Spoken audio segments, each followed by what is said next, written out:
Sports Minutes with Ziaul Raushan. Money FM 89.3. It's time for Sports Minutes with me, Ziaul Raushan. Another day, another step closer to FAS's all-important appointment of the new national team head coach, with the shortlist of candidates that eye-catchingly did not feature a single Japanese name, being exclusively revealed by the Straits Times, courtesy of none other than Scoop Man himself, Deepanraj Ganesan. Deepan, as teased on the last episode, no rest for the wicket. Yeah, glad to finally have this out. Have been sort of chasing and speaking to a few people in the know in terms of finding out who is involved in the running.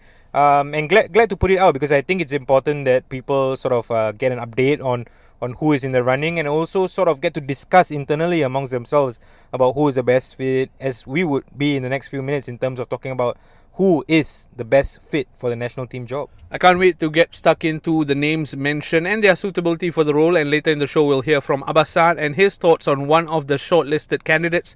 But first, Deepan, 60 applicants you said for the job, which makes me think, so perhaps the national team role is not the poison chalice most people make it out to be. Yeah, absolutely. I think first and foremost, it's important to note that a national team role, regardless of whether it's Singapore or any other country, is an attractive role for a lot of coaches, not just in this region, but in the global space as well, because a national team role is one where it can be challenging, but at the same time rewarding as well, in terms of bringing a whole country together. So that's one. Secondly, I think people forget that Singapore is a very, very attractive country for people to come and work in. You see that across various other industries, and in football it works the same. And you've seen that with the Lion City Sailors in terms of them being able to bring in the likes of Maxime Lestienne, Anderson Lopez, and a common theme that was in both their rivals here is the fact that it was a good place for their family to live in this country. So same thing for these coaches. I think the ability to bring their family here for a while, to live in a clean, safe country, is a very attractive proposition for most of them, as opposed to, and I do mean this with all respect, some other countries in this region. So these are things that are important to take note of. Thirdly, I think also it's a challenge. Coaches love a challenge, and does it get more challenging than a national team job? I'm not sure. We'll talk about the challenges that lie ahead, but you talk about attractive. I'm going to mention some attractive names that you mentioned in your article. None bigger than, I guess, Fabio Cannavaro. Must have got plenty of tongues wagging. Oh yeah, for sure. I think it's the big name. I think the obvious name to go with the lead for the story, most recognizable name, of course. Whether he would be my pick, that's I think something that we can discuss later. But I think it's a statement of intent from this new leadership team, because it clearly shows that they are not sort of going after mediocre names or coaches that we don't really know of. So it's a clear sign of intent. Now the question is, how fit are they for this role as a national team head coach?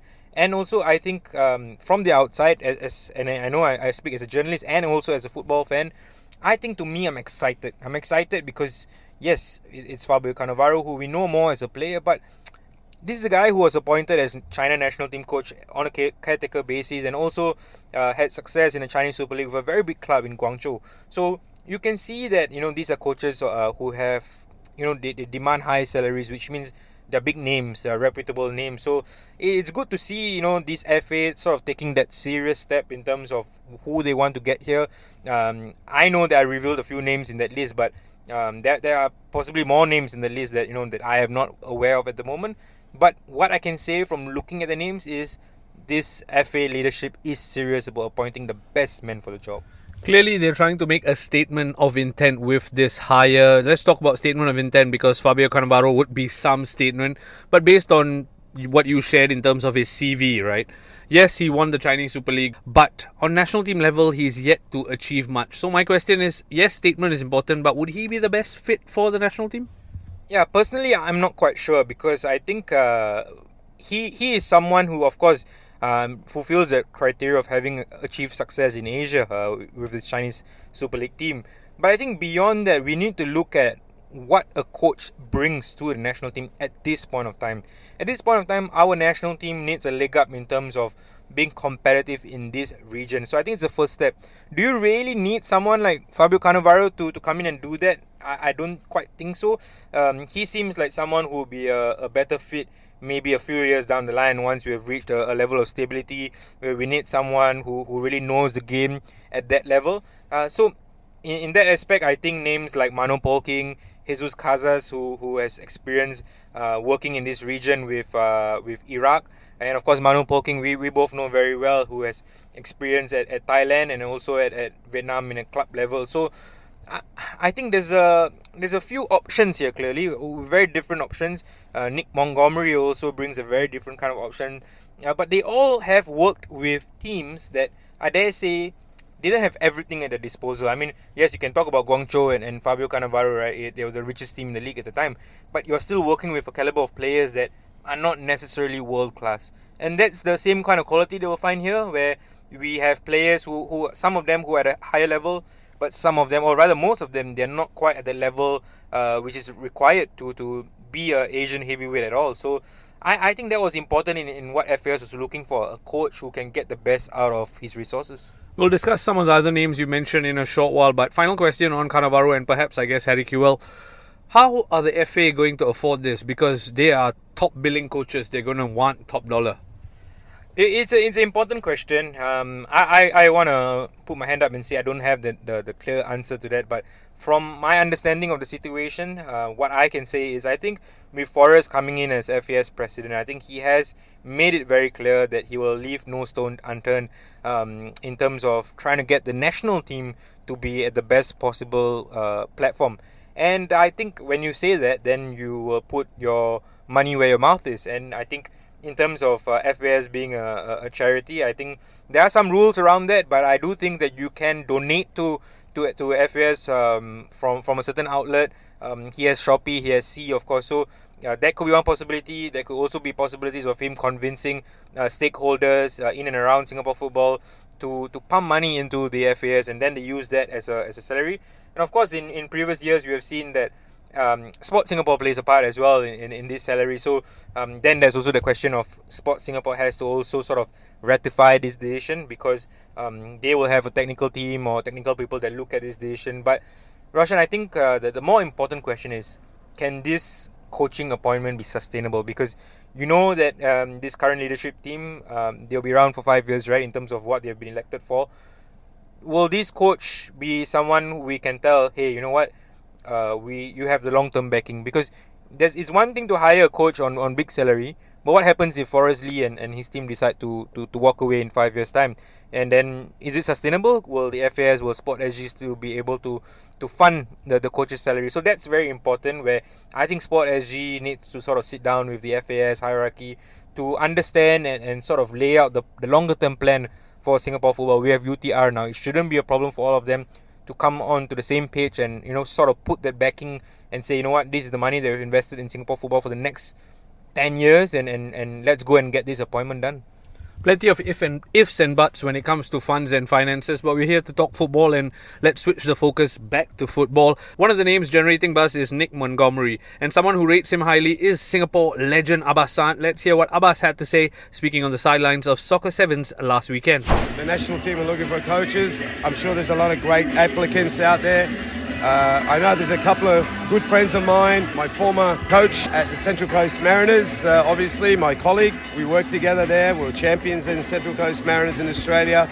Fantastic. And he just finished with Tottenham Hotspur. He's the assistant coach at Tottenham with Ange Postecoglou. I know he's put his hand up. Another applicant is Mark Rudin, who's the former Western Sydney Wanderers coach and my ex-teammate. Very, very good coach. I know he has put his hand in it. Look, I know it's one Australian flavour, one English flavour. I know the other one is English-Australian, but plenty of experience, plenty of quality. You can't go wrong. So I'm hoping one of those two will fill the gap, and I think they'll be absolutely brilliant for Singapore football and for the national team. So Abbas, clearly a man familiar with Nick and the other name he mentioned, but let's zoom in on Nick. Do you think he, being an Ange disciple as well as all that he achieved with Central Coast Mariners, would make sense away from the big names we discussed earlier in the show? Yeah, I mean, he is someone that I have watched very closely because the season that they won with the Central Coast Mariners, and I think it goes back to what I said earlier about making the best out of what you have. And at the time, Central Coast were not a fancy team at all. In fact, I would say in the A-League at the time, they were probably 5th, 6th best team, and he managed to get that young squad to win the league. And also you have to realize that a lot of players from the Central Coast, young players, have since gone on to have European stints. And I think that sort of tallies with what we want in Singapore football, where we want young blood to come through, and at the same time we want to make the best out of what we have. And I think he fits that role perfectly, and also he has got good experience working with Ange. Maybe we can't appoint Ange, but the next best thing is to get one of his assistants, right? And we've got two in the running here with Harry Kewell and Nick Montgomery. And I think Nick speaks well as well. I mean, from his interviews that I've seen, he speaks very well. He's very clear about the game, very clear about the football he wants to play. So I would think as well he's another good option to have. Some would argue if you can't get Eng, why not get the Shopee version, right? That's exactly what could transpire. We've spoken about plenty of candidates. One man who, like you said earlier, has done it in this region before is Mano Polking, and I'd like to talk about him now. It seems an obvious choice in terms of what he achieved with Thailand, but there's so much more layers to this, right? Absolutely. I think us local media, you and I included, and the rest of us who have been to the ASEAN Football Championship press conferences, know the manner in which he sort of goes about his work. I think you've had him on your own podcast before as well, and he speaks very well. First and foremost, he's very charismatic, and thirdly, I think, which is most important, he has got his team playing good football. Yes, of course, there came a point in time where Thailand and him had to part ways, where they sort of went in different directions. But in the time that he was there, for most parts, I thought they played attractive football. He sort of brought the joy back to Thai football at the time when he was appointed. And I think he fits a lot of the qualities as well in terms of making the best out of what he has. Granted, yes, the level of quality he had at Thailand is so far from what we have in Singapore at the moment. But still, I think he is someone who can galvanise the squad, galvanise the Singapore football fraternity. And I think that's most important as well, because don't forget, a national team coach is not just about getting the best out of his squad. He needs to bring people together, and I think that's something that Mano Polking, I think, can do very well. And that's something Ogura attempted to do during his tenure as well. Some would argue Mano Polking could be Shopee's Jurgen Klopp for us, right? But let's move it on. You talked a lot about the names that are mentioned. Some have a reputation, some have actual relevance. What should the FAS be prioritising here? It's a very difficult question, because I think in football people have to understand there is no guarantee of success no matter who you appoint. And we have seen in the past a lot of quotes along the lines of, you can appoint Jose Mourinho or you can appoint Jurgen Klopp, nothing will change in Singapore football. I don't think we should go into it with that mentality. I think we should go into it with the mentality that a good appointment here can sort of change our trajectory in the next few years, because all you need sometimes is that one good appointment that takes us to that level that we need to be, and then he passes it on to someone to take it forward. You saw what Radi did with Singapore. I mean, in terms of where he brought us at that point of time, when he was appointed also was a bit unheralded, I would dare say, but look what he produced. And even with Ogura, I mean, he came in as someone who not just Ogura and Tatsuma Yoshida, they both came in with not too impressive CVs, but they sort of in their own ways were a success. I won't say a super hit success, but at some point of success. And I think the next coach, what the FAS should look at is, okay, who can we appoint here that is going to take us forward in the immediate future, in terms of getting the squad playing with a true identity, galvanizing the squad, and having the charisma to make sure that he gets the best out of the players at his helm. I think these are the key questions to consider, and whether it's a playing legend like Fabio Cannavaro, Harry Kewell, or someone like Mano Polking, they need to be convinced that from the first day of hiring this new coach can get everybody working in the same direction. Well, time will tell which way the FAS lean. We've spoken a lot about the names that have been mentioned. I want to quickly touch on the names that have not been mentioned, and I'm referring to a lack of Japanese options on the short list, right? Is that a coincidence? Is that a conscious decision? Yeah, I'm not sure if it's a conscious decision. So from my understanding of things, I think, of course, I think with any vacant role, I think people will apply for it, whether it's through agents or even directly putting their name in the hat. But also, I think a lot of this process has also been down to the FAS and whoever has been involved in this search, sort of putting the feelers out in terms of, okay, you know what, we're looking for a role, for a coach, and the role entails this. And I think there have been some form of interest from people around the region, and of course globally. In this search, I think it's unfair to say that no Japanese has been involved, because it could have been the case where they were in the initial search list and then when it was whittled down to what it is now, maybe they're not featured in the list. And also, people need to remember, yes, there are some names mentioned in my piece, but given the fact that I say it's a 15-man shortlist, there are obviously some names that are missing there. So for all I know, there could be a Asian or Japanese coach involved in that list. But I also just want to point out that my understanding is also that a local coach was contacted quite early in the process, but I think the suggestion is that he had turned this opportunity down for now. So for those wondering, why is it all foreign coaches? I think there was a deliberate attempt to try and get a local involved, but that local coach is not interested in the role for now. That's interesting. I wish I can dig a little deeper, but I'm guessing you will hide under the cloak of anonymity on that one. Speaking of local coaches though, Gavin Lee takes interim charge, and you mentioned there's an upcoming game in the September window against Malaysia. What's the timeline in terms of this new coach coming in? Obviously not happening for September, but is October then a possibility? Yeah, so when we look at a timeline of things, I think let's sort of break it down, right? First and foremost, now I think a lot more interviews will take place in terms of finding out more from each coach and who's the best fit, and then I think more people get involved in the process. And then, like I mentioned earlier on the show, there's still that whole ratification from Sport SG and the technical side of things that needs to be sorted out. And then, of course, you will have the nitty-gritty, right? The administrative part of things, where you apply for employment pass, you have to get that approved, and then sort of make arrangements for the coach to come over. Now we are speaking where we are going towards the start of August. I think by the time the interviews and all that takes place before a decision is reached, it's going to be at least a month or so, which is close to September. And then you ask yourself, would it really be beneficial for Singapore or the coach to have the coach coming in the end of September and then take 1 week of training before the October matches come in? Yeah, I don't see that being beneficial at all. In fact, I think that Gavin Lee, given the fact that he has worked so closely with this team, he's going to be working closely with them closer to September when we play Malaysia. Because knowing Gavin, I'm sure right now he's already sort of analysing footage from Malaysia, analysing footage from India. That's how he works. He's all in that aspect. So I think that it will be a smart decision, a wise decision, or it might even, in FAS's view, be sort of the decision that they sort of would want to make at the moment. Because you look at the India game against October, it's crucial 2 games, right? You cannot leave things up to chance. So why not trust the guy that knows this team? And he has worked with many of these players before, not just at Tampines, but even other players that have come through Tampines who are now at various teams. And he has worked very closely with Ogura. He sort of, before Okada came in, he was the analyst.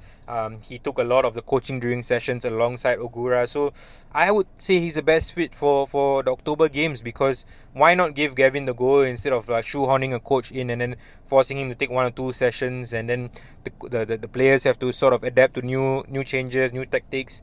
So I would hope to see Gavin take the role. It's highly ironic that Deepan and I are outside the Jalan Besar Stadium recording this episode, and as he mentions Gavin is walking past our place of recording. I tell you what though, if there could be an unveiling of the new coach at the October game, that might be quite cool, a bit like Victor Gyökeres. Deepan, thank you so much for your time. Thank you, Roshan. Sports Minutes on Money FM 89.3.